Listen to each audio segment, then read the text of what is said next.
Painéis acústicos. Vou mostrar neste vídeo os materiais que usei, como eu fiz, quanto eu gastei e o teste da redução da reverberação. São 4 temas diferentes de fazer acústica barato, em todos medindo os decibéis antes e depois. Links na descrição. Decidi fazer painéis acústicos. Primeiro comprei a madeira, madeirite de 14 mm, tipo um compensado ruim. Na própria marcenaria solicitei que cortassem tiras de 5 cm de largura, gerando mais de 20 madeiras de 110 cm de comprimento por 5 cm de largura. Como eu queria os painéis nesse formato, eu cortei várias madeiras com 49 cm de comprimento. Peguei os ganchos de canto e fixei as madeiras. Esses ganchos vendem no Mercado Livre e facilita muito o trabalho. Depois de preso, se colocar o parafuso direto na madeira, ela estufa e não prende. Vídeo toda semana. É muito importante a sua inscrição. Deixe o seu joinha, ative o sininho e compartilhe. Valeu! Então fiz os furos com a furadeira e depois coloquei os parafusos. Os 4 cantos estavam parafusados. Eu fui colocar a madeira central para dar mais firmeza. O melhor seria colocar esta madeira central na diagonal, para dar mais estrutura. Mas assim também funcionou. Fiz os 6 painéis. Ficou com 1 metro de altura por 52 centímetros de largura. Primeira etapa se foi.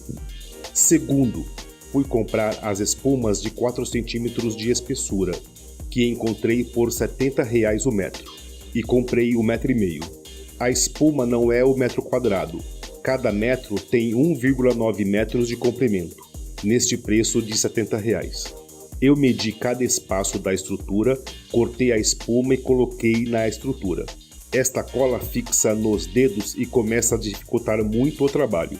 Sobrevivi e os 5 painéis estavam com as espumas.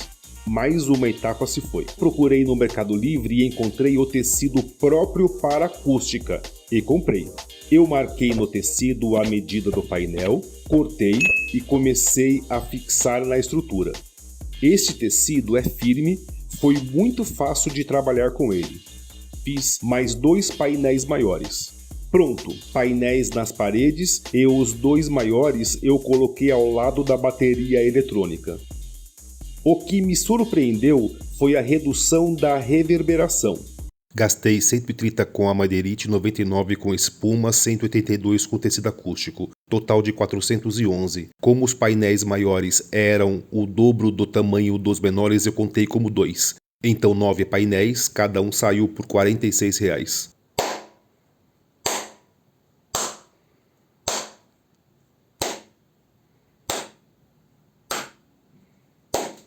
Espuma é para tratamento acústico, não é isolante acústico. Eu não sabia, mas eu fiz.